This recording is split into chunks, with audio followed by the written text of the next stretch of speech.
This movie will help you to learn the following: why an upper endoscopy is in your best interest, the possible risks and problems, and how to prepare for an upper endoscopy.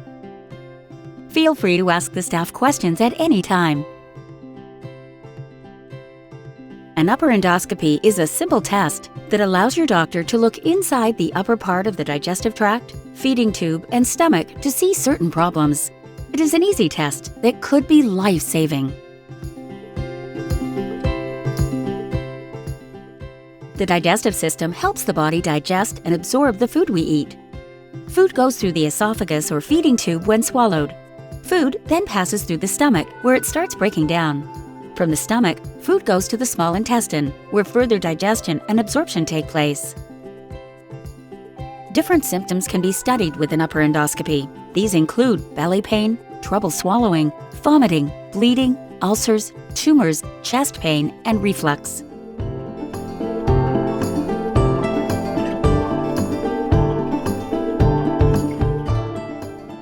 You should not eat anything within 8 hours of your test.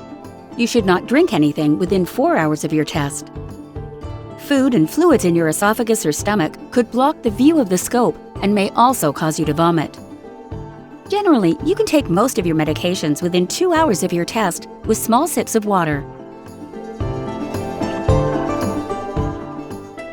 3 days before your test, you should stop taking any non-steroidal anti-inflammatory products, NSAIDs like ibuprofen, Advil, Motrin, naproxen, Aleve, Celebrex, Mobic, or meloxicam, as these could increase your risk of bleeding during or after the test.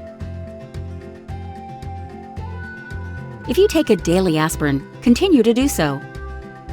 If you take an aspirin every so often, do not take one 3 days before your test. If you are on anticoagulant and/or blood-thinning medicine, such as Agrinox, Brilinta, Coumadin, Dabigatran, Effient, Eliquis, Endoxaban, Jantoven, Lovenox, Plavix, Pradaxa, Savesa, or Xarelto, your doctor will direct you how to take these prior to your procedure.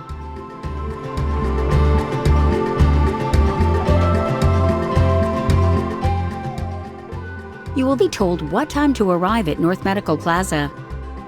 You will check in at the front window.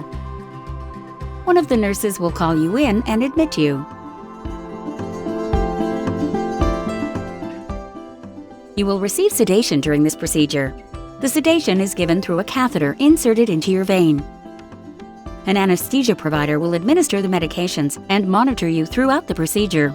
The medication will relax you, put you to sleep, and you should feel no pain. The sedation works quickly and wears off quickly after the procedure. You should not remember the procedure.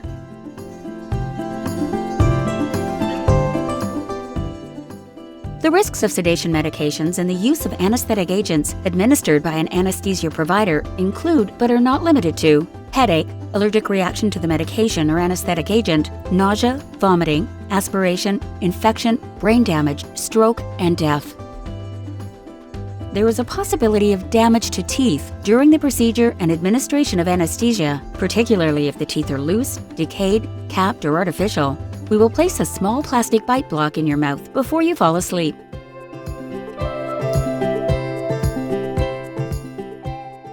The esophagus, stomach, and beginning of the small intestine are looked at carefully. Your doctor will look closely at areas that require further workup or treatment. He or she will look for swelling, bleeding, unusual growths, or other changes. The doctor may take tissue samples during your test. These samples will be sent to a lab for further reading.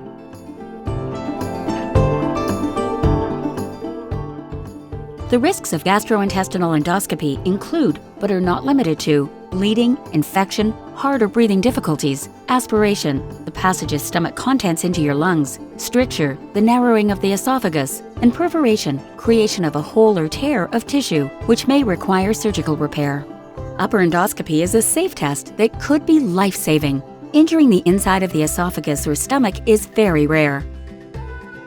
Alternatives to having this endoscopy procedure to diagnose and/or treat your digestive tract problem are X-rays, medications, surgery, or no test. When your test is over, you will be given something to drink, and we will get you ready to go home. Most people do not remember the test. Most people have no discomfort. Rarely, there is a little throat irritation. You will be told the findings of what we can visually see before you leave. If the doctor takes tissue samples, they must read them under a microscope. Those results will be given to you within a week or two after the procedure. If you have not signed up for our patient portal, please do so. It is easier to get these results and leave messages for the doctor through the patient portal.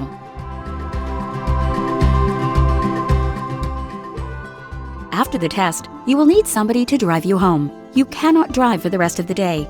It is important that your driver be here during your test and wait for you.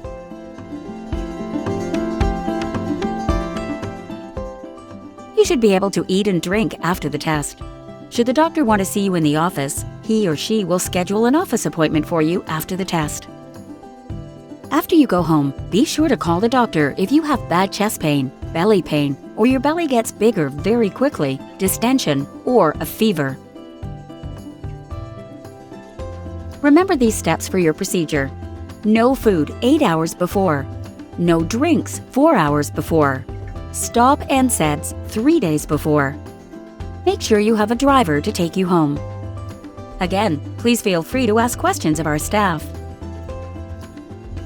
Thank you for choosing Gastroenterology and Hepatology of Central New York. The staff of the Digestive Disease Center looks forward to seeing you soon.